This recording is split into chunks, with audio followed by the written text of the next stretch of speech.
Brooklyn Heights Library. We have this wonderful new location, although it's already been a year and a little bit, it still feels so new. We've had the opportunity to bring to you varied fun events such as chair yoga, adult coloring, and wonderful author events like tonight. Thank you to Books of Magic.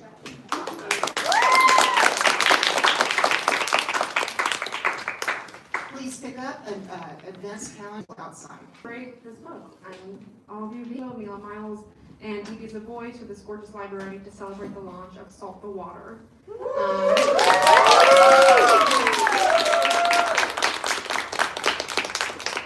Before we get started, we'll be doing an audience hand-raised Q&A towards the end of the discussion. I will walk around with a handheld mic.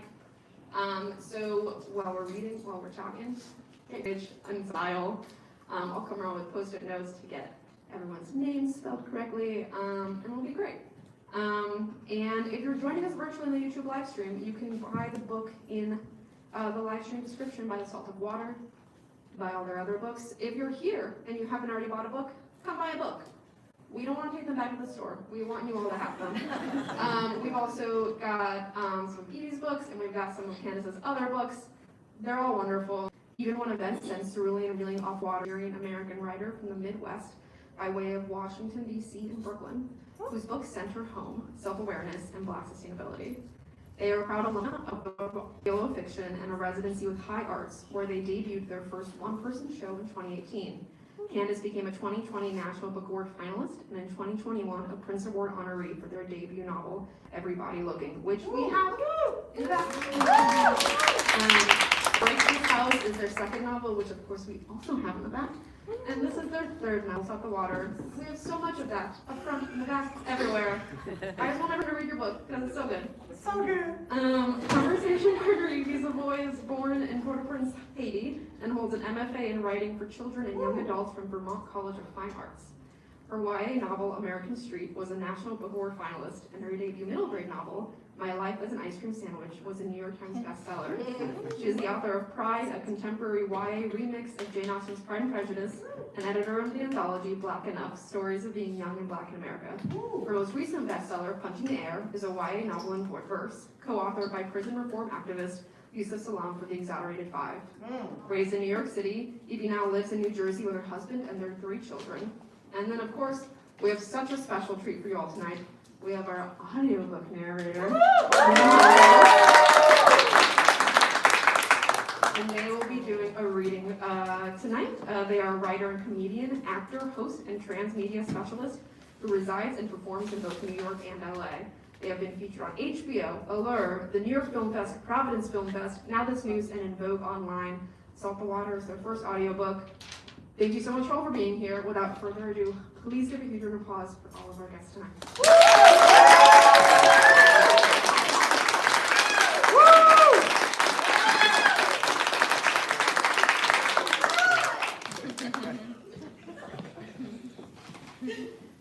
I'm just gonna go into it. Y'all got me blushing too hard. You ready? Hey, everybody. The problem with Mr. Sloth is that he ain't got lips. So he stays mad at us for what the universe wouldn't give him in a classroom full of plump-lipped kids who always have something smart to say. That's what the principal keeps calling it during our visits. Smart. Like it's some type of surprise or insult. When I thought that's what everybody says this place is for. School is me doing the same thing every day. Sitting face forward at a gum-crusted desk that's covered in penis sketches, and a packed class staring down the throat of a person who's been given the right to tell me what to do, because they went to college. Stuck under the spell of chalkboard screams or a Promethean board light or dry erase marker fumes, until the bell rings to interrupt it all again for the next study in adulthood. I can tell he's not surviving his adulthood too well. I've never seen him without his morning Diet Coke. Can smell the stale tinge of tobacco on his breath, even though I keep my distance. Mr. Schloss takes another gulp of the black stuff, now caked on his teeth. Releases a miserable sigh, says the same thing he's been repeating for the last week. These tests are a game of decision making. You don't really have to be smart to pass. All you have to do is know how to answer the questions, how to follow the rules. All you've got to have is common sense. We've been going over this. Study the instructions and you'll be fine. I study his face wondering if this is what he thought he'd be doing with his life in his early 20s. His unironed TJ Maxx button up half tucked into his too long khakis. His dusty blonde shag, a hopeful cover up for the patchy stubble washing over his blotchy pup face. He had taught me that a swollen face is a sign somebody drinks too much beer. Drinks so much that alcohol don't even move past your neck anymore. It just sits there for everybody to know what you spend most of your time doing, trying to cope. With the fact that you're stuck teaching in the Bronx post-pandemic, when it really isn't post-pandemic, but the teacher shortage is so bad your bare minimum gets overlooked. While you stay flying under the radar, doing more harm than good. He gulps and goes on some more about process of elimination, cause and effect, main idea, critical lens. My eyes scan the prep packet, ingesting words like knack, hoopla, burgeoning, validation, appropriate literary elements. Mr. Schloss's words become a lowered hum in my mind's movie score as it starts bursting questions. Thoughts like, how don't nobody I know use these words, and how I wonder who decides what is valid, appropriate. My desk jerks from the side. Zaria motions to the space under me. As usual, there lies a crumpled piece of paper full of analog text waiting for me to unravel. Since this year, the school's got a new system, locking up our phones in fabric pouches that we can't open until we leave. I reach for it like clockwork with my eyes focused on her legs, the only person I know who wears fishnets and patent leather combat boots year-round. Uncrinkling a note without looking away from her thighs is our everyday romance. You really into this shit? LOL. I let my smirk answer her question, pushing the note under the desk prep packet as Schloss's dry monotone lecture comes back into focus and reminds us how much of this test makes up our total grade, and how much college acceptance rides on our grades, and how college acceptance determines the direction of our lives. Indicate whether you agree or disagree with the statement as you have interpreted it. Choose 2 works you have read that you believe best support your opinion. Use specific references to appropriate literary elements to develop your analysis. Tell them what they want to hear to prove you got some sense to prove. You can achieve success. My hand shoots up without thinking to stop myself, and Mr. Schloss rolls his eyes, letting out another miserable sigh before stopping in the middle of his instructions. Yes, what is it, Sarah? It's cerulean. Yes, sure, Miss Jean, what is it now? It's cerulean. And I was wondering what they mean by appropriate. Cerulean Jean, we don't have time for this today. I'm sure you know what appropriate means. Yes, I know the definition, but that's why I'm asking. We never read the kind of books we like in here, so how do we know if our examples from the references are appropriate? Who decides whose interpretation is right? Maybe you should specify? He laughs to himself as if to say, if I don't know what the test means by appropriate, how is it that I know what it means to specify? Cerulean, I don't need to specify anything here. You need to be paying closer attention to what we read and what I say in this class. And if you're too busy reading the hate you give to pay enough attention to an actual great American classic like, say, Huck Finn, maybe you should get your priorities straight.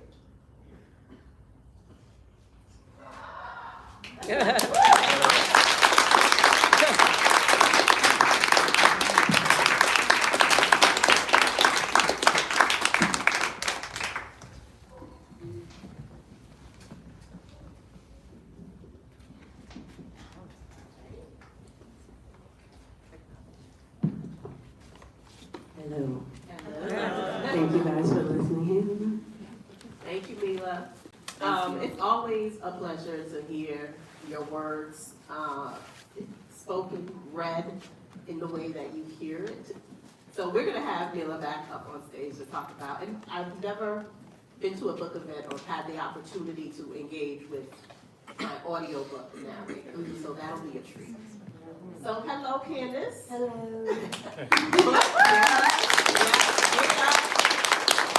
For book number 3, you are not a one-hit wonder. No. Let me tell you, it is a feat, it is no small feat to continue to publish and continue to be read. And I hope that you are enjoying the process of doing what you love, and I hope it is what you love, right? I do. I'm remembering that now. Yes, yes. And the first question I want to ask is, book number 3, how has the journey been so far? And I always like to just go for the jugular. How has the journey of balancing art versus commerce been for you? Because I really feel Candice is an artist with a deep, deep soul. And I want to know, how's it been for you to have that balance or not? So I recently did an interview where they were asking me, I forget what the question was, but I was thinking about why I wrote Salt the Water, and originally I wrote it because I wanted to have fun again.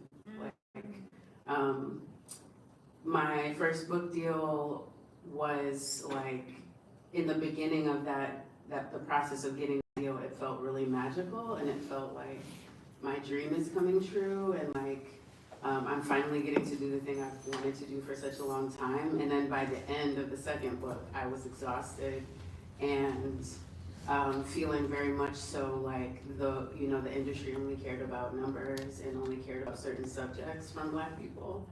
And so the journey has sort of been like waves. Like there are moments where I really remember that I love this, and then there are moments when I remember I'm living in capitalism and publishing is still a business, and all these other things. Like so it's been really rocky, but I feel like Salt the Water feels different because I don't know, something happened between writing Break This House and writing Salt the Water that kind of made me just feel like I should just kind of go for it. Like, why don't I go back to the thing that made me really, really excited about writing, which is like playing with the words rather than just telling a story, but really playing with the words and the reader's experience. You returned to the novel in verse. Yes. Break This House, so some prose. Everybody Looking was a novel in verse, so you're back to, is this your default format? Do you think, are you gonna claim it? Or are you gonna still, are you still making art and figuring it out? I think both.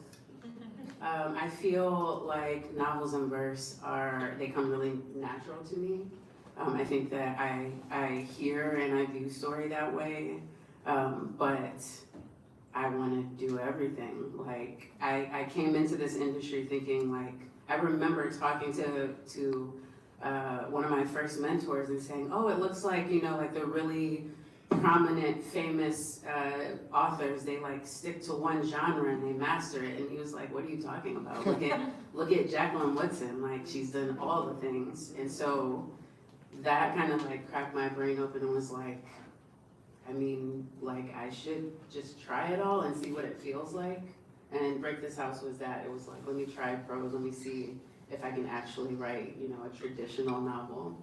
And it serves its purpose. So I don't feel like I want to lock myself into novel and verse, but like I do claim it. I feel like I'm one of the best.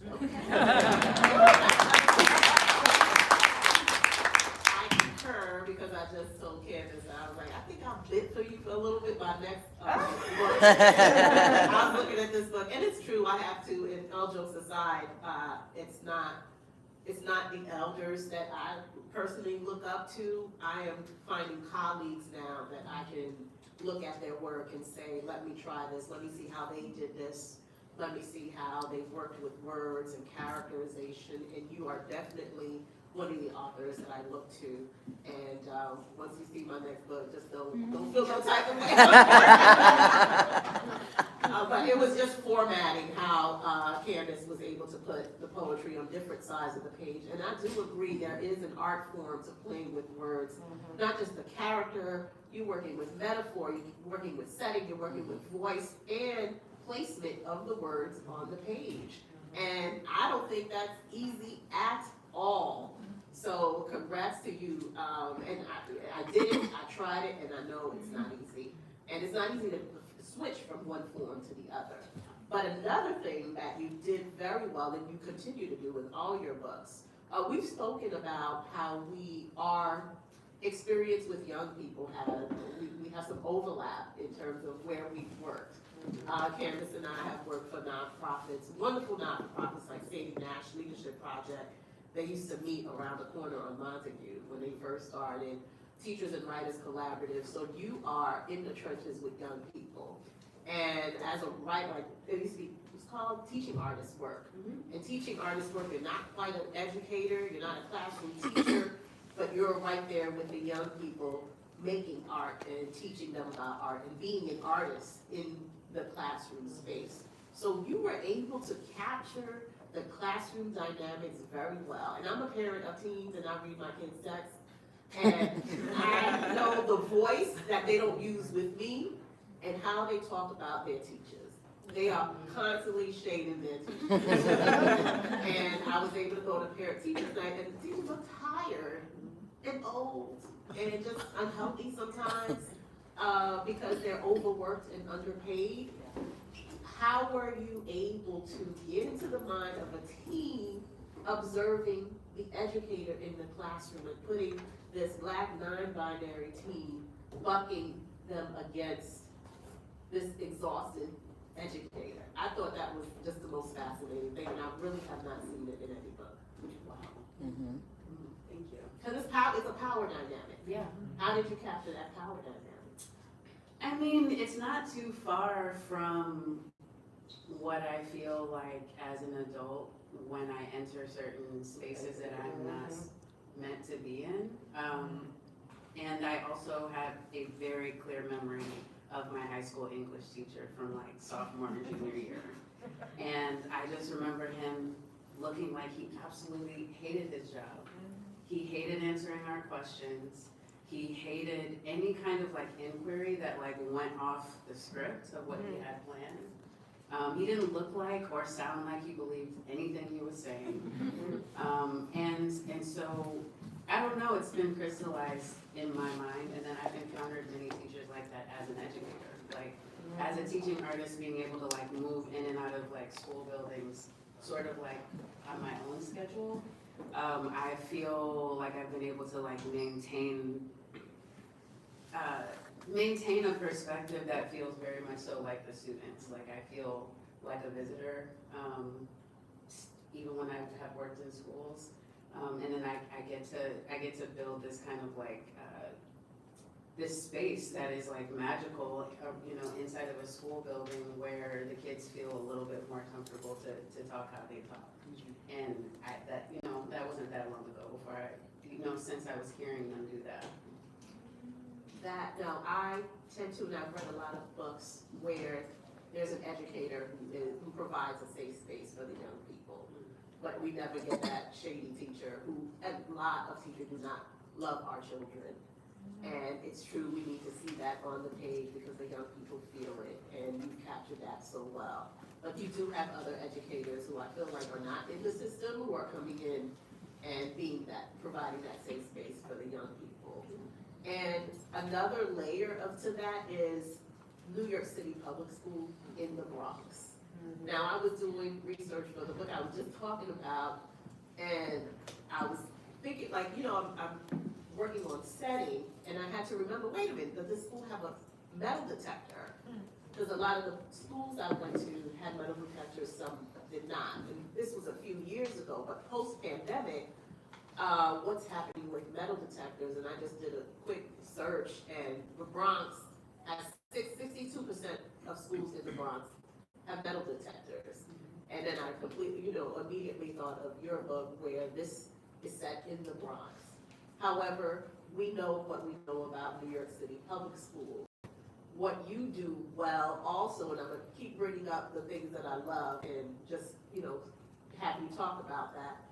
You have this kind of abrasive space in the public school, but you have a tender, soft place to land for Cerulli in her family.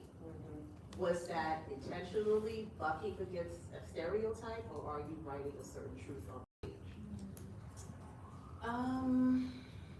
So I think I'm bucking against the stereotype in books because I have many friends who were raised by very like liberal parents. And so I've gotten some examples. Some of my close friends like have told me about like how their parents raised them and like, you know, how these Black parents allowed their kids to talk back to them and question them and create boundaries with them and tell them no. And I was just like, wow, I don't know what that's like. Like I had a different kind of upbringing that was, you know, like culturally, like as a Nigerian person, there's just certain things you don't do. I don't hand things to my elders with my left hand at all. Like there are just all these rules that I was raised with.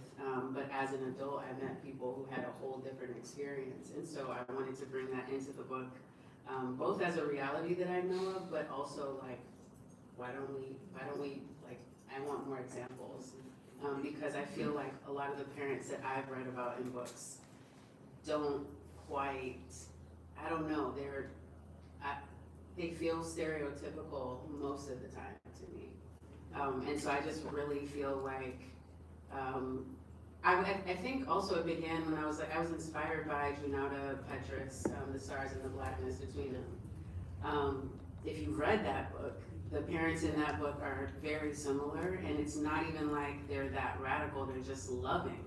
They're just loving and they just give this child lots of space. And so I wanted that to be visible on the page, and I also wanted there to be a distinct contrast, and I wanted to create an environment where the family was the soft place, and it was the world that was wrong. It was the world that was abrasive, and it was the world that like made Cerulean feel like they don't fit. And it turns it over on its head. And it's so important for us to do that as writers because we have the onus of telling the truth and we have the onus of bucking against stereotypes, especially as Black writers. I've read a lot of YA books for a very long time, and when I do something, I am intentional in changing that narrative. And as for writing for parents, YA, and I hope you all read YA. It doesn't mean that it's only for teens. It's for everybody. It's for everybody, because we all remember 16. And as YA writers, I think we're forced to put parents in the background because it's all about the teen. So sometimes they end up being these cardboard cutouts of adults in the background. Yeah. You bring the parents to the foreground, even just the things that happen with our parents affect the young people. I'm not 16. The things that happen to young people's family and parents affect their lives. And I think that's what why the terms of including the family dynamics in that young person's life. I think that's a big deal. It's a big deal. It's a big deal. It's along the lines of just how, like, non-POC people, wear their shoes in the house or something, or. Yeah. Just little cultural, like. Cultural Yeah. details, and that the young people are not living their lives unprotected or, unsupervised. Yeah. So Cerulean is supervised and cared for. Now, I'm not gonna give anything away, but I wanted to talk about her vision of utopia. Their vision of utopia, and where did they get that from? Was it the parents, or, because it is a very mature thing to imagine a world other than the one that you're given. Yeah. And at that age, 16, 17? I think, yeah, it's only 17. 17, at that age, where do you get, not you, Cerulean, where'd you get that idea for imagining a different possibility for yourself? And as the author, how did you give her that vision? So Cerulean, so the book is supposed to be taking place in a post-pandemic world. Clearly, we're not post-pandemic at all. And I think like the biggest inspiration for me was like we all went through dealing with quarantine and lockdown, and for young people that meant not being able to go to school. You were supposed to be going to school, as a freshman, you're supposed to be starting high school, like it's not like what you expected it to be. And so we're all having this like collective experience at home, and we're all on computers and cell phones even more. And I feel like already teenagers know more than us because of the access to information that they've had like their entire lives, just being on social media from the beginning. And I just felt like they were looking at the same things that we were looking at. Like people were baking bread, people were like entertaining the idea of just doing different things. Like it just felt like for a minute there was lots of like radical imagination. And I don't quite know what teenagers were thinking specifically, but I was just like, if there is a kid that has been wanting to get out, this is a great opportunity for them to kind of like run with this idea of a new world and run with this idea of like, let me do something else, that I know like school is not it. Like school was not it before, and now it's even worse. Like, and Cerulean is supposed to be a very intelligent student. Like a lot of our most aggressive students who get into all these fights and altercations with teachers are so smart. And it's Cerulean seeing all this and then seeing all these opportunities happen online, all these discussions online, and like, the difference between everyone else and Cerulean is actually about it. Like, everybody else went back to work and Cerulean's like, actually, like, I thought you guys were serious about this. I thought you were serious. I'm serious, I don't think you're serious. And so I just really wanted to push this idea of a teenager really like pushing it, like just really taking that leap that we always talk about. Like, it's like a teenager has a lot less to lose, like, why not? I do see where, I think I'm so sorry. It's okay. Their identity and the safe space that within the school with their friends, a community of queer young people who do imagine radically, and their parents together creates this dynamic where they already have those seeds planted in them. Yeah. As I asked that question, but as you're talking, I'm remembering some details in the novel. Another layer of the book that I love is the idea of food, community, and family, and gardening in the Bronx. I'm from New York. I remember Bronx was burning, and Bronx being a book desert, a food desert. but there is something that you created there where there's an educator, a teaching artist, who creates a garden. No, I'm not saying anything, no. Okay, yeah. Helps the young people with gardening. Is it a rooftop? Remember, if I'm remembering correctly? No, Okay. so it is the school's like the recess yard. Oh, yeah, that's like it's right, like okay. that corner. I'm mixing it up with another gardener. It's like this well-known gardener that came out the Bronx who was really pushing for urban gardens throughout the Bronx, and some of them were happening in the rooftops. So why include food, urban gardening, the title, Salt the Water, in this novel of possibilities and utopia and everything? And by food, I mean, their father is A chef. chef. And something happens with that. The title, the garden, and the father as a chef. How do they all come together? I don't know. I don't know why I did that. In hindsight, I think in the process, we don't know why, but I think It comes together. It comes together. It comes together largely because I was thinking about the idea of creation. Like, when you read Salt the Water, you discover that Cerulean walks us through recipes of things, and kind of describes the experience of watching something get created inside of a pot or a pan. And so I really liked that idea, and Salt the Water, I mean, I really don't know how that came to be exactly. I cook a lot, and I really like to write about food, and then, so I was just like, I would love to make Cerulean's father a chef, so that is a direct line of education in the home, and just in Cerulean's personhood, and then the garden was important because one thing that's really important about the story is that Cerulean is aware that they're getting a worse kind of education than their little brother. Cerulean goes to a public school and their brother goes to an Afrocentric Montessori school. And so the garden comes to be because it's one of the things that I feel like, what I know about Montessori is it's very hands-on learning. You get to learn by doing, you get to learn by life skills and things like that. And so it was important to have that as a contrast to the Bronx, a contrast to the kind of stiff lessons and test-taking skills, whereas their brother is being told to go home and grow, some lilac, you know what I'm saying? Or some lavender, not lilac. And so I think all of that together was about creation. It was about the idea of growth. It also was about grief and death, because growing something, you get to see the process of life.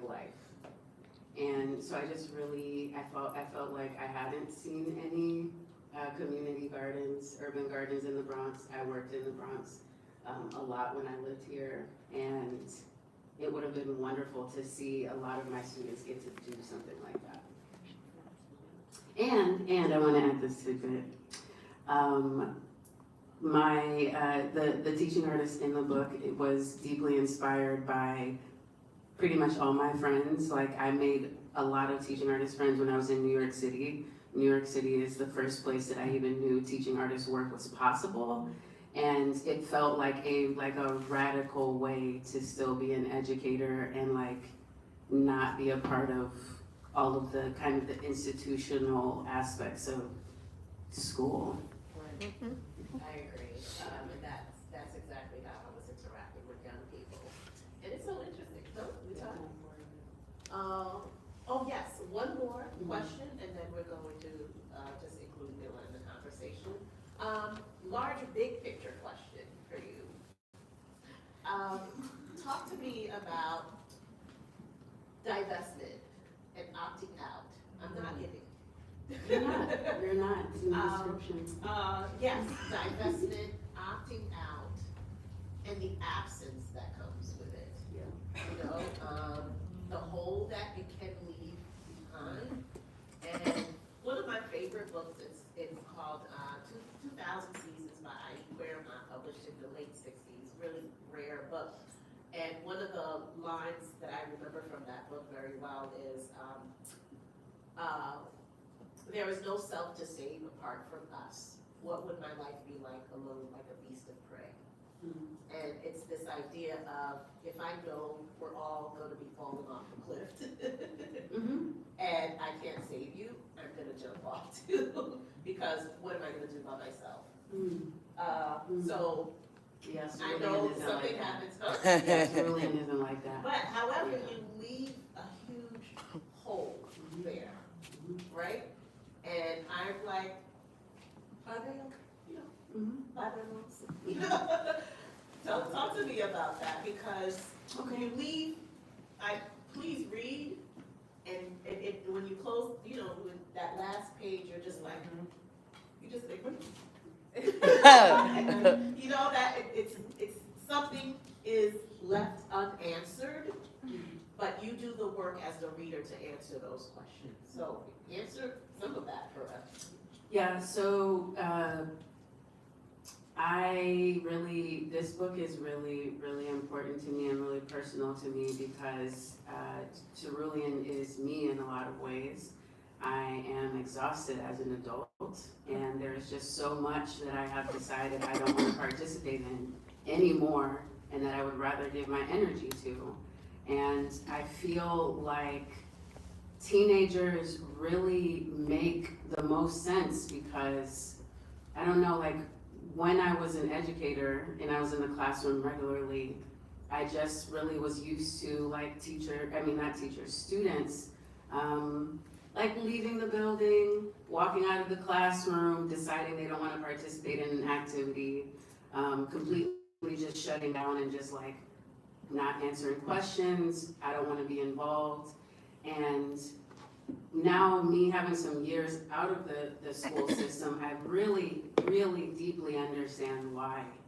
And divestment it should be taught as an option that is also healthy.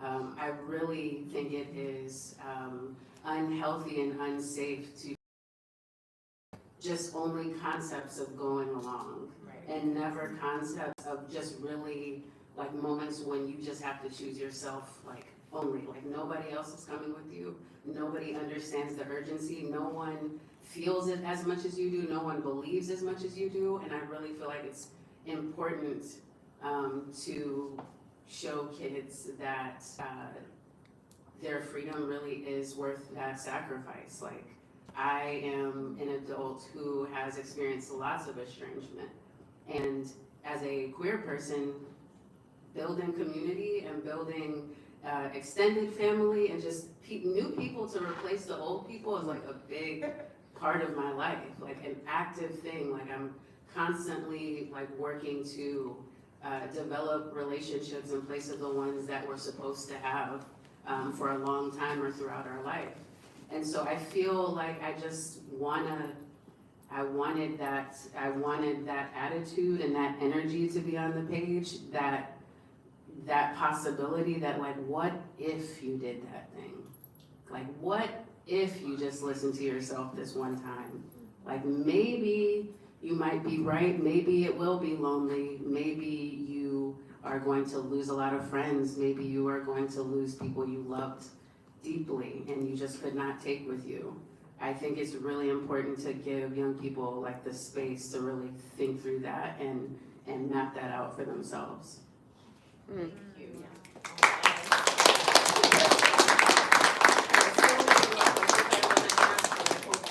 Some of them, but Iloh, do you mind coming up and this is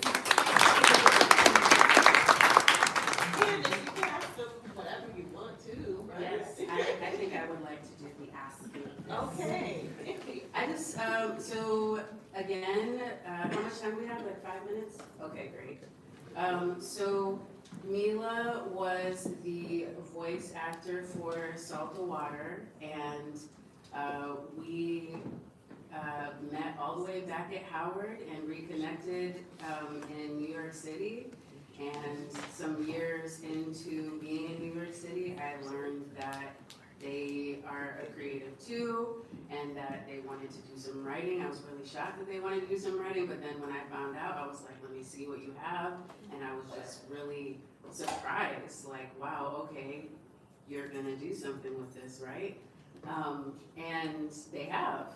And when I was writing Salt the Water, I was really thinking about the voice and how cerulean sounds to me, and cerulean sounded like Mila to me, and there were like 2 other people that I thought of who had like a similar vibe, and I just reached out directly because in publishing, they bring you voice actors. A lot of times they don't fit, the book, and so you kind of have to take things into your own hands. And Mila was a wonderful choice, and so I'm really wondering, since this is your first audiobook, what was the process like? Tell people what it was like to do that. Thank you. Thank you. It was awesome. It was scary at first. The crazy thing was, I was doing a lot of traveling, and I was coming back into town, and we had to push the dates back because I got strep throat. Oh. I got strep throat on the dates on the day I was supposed to shoot. So we had to push back, which was great. I'm on testosterone, so I was worried because my voice started to drop very deeply, really quickly. So I was on strep throat, my voice was dropping, and I didn't even know what it sounded like because I had strep throat. So I stopped taking testosterone for like 3 or 4 days just so my voice could even out because I didn't know what the fry was going to be like when it recovered. And I hit all up my witch friends for that fire cider. I was just like guzzling fire cider. I was eating raw garlic, okay? Yes, I was eating raw garlic to prepare for this. But it smoothed out, and when I got to the studio, I was, I had read the book before, and I was a little shook after I read it. Because it hit really close to home for me in a lot of ways. And then, it was like reading it all over again when I got in the studio. I got in my feels a few times when I was like in the middle of reading the book. And thank goodness, they thought I was gonna do it in 1 day. It took 2 days because I needed time. But the experience was great, the team was great, the producers were awesome. It made me so much more excited to try this again and work at this again because I've been wanting to get in voiceover work. But the process of reading it was pretty awesome because it's written beautifully, and the format is poetic. It's beautiful. But if you read it, you can tell if you know these people. Like I'm from public schools right outside of Detroit.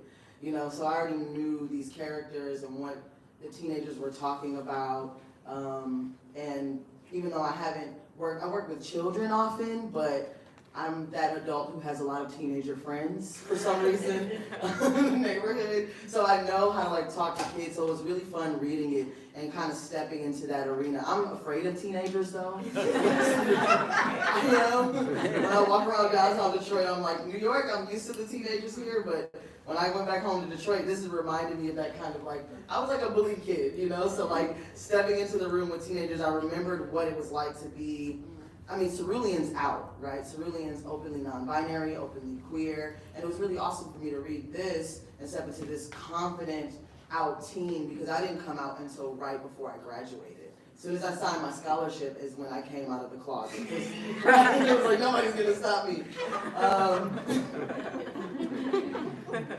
So it was really awesome because I got to become, I guess channel more of my 16 to 18-year-old self while I was reading this.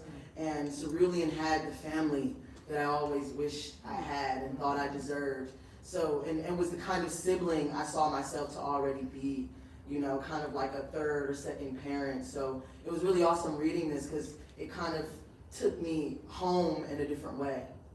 So yeah.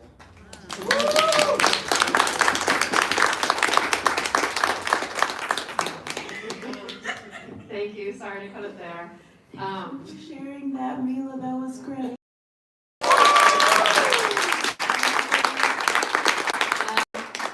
Unfortunately, we're gonna have to cut the Q&A just because of timing, because we got the libraries closed in a half hour, and we didn't have to do the sign line. But thank you all so much for coming. Thank you again for Candice, Evie, and Iloh for reading and conversing tonight. It was amazing. It was so wonderful.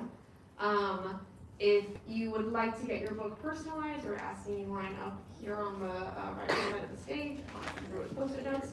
If you need to get more books, again, we have so many books in the back. Please come in and get more books. If you're on the live stream, remember you can buy the books in the link description. And also the Brooklyn Public Library has some participation forms outside. If you could be so kind as to grab one on your way out and grab personal belongings. Thank you all so much for coming and have a great night.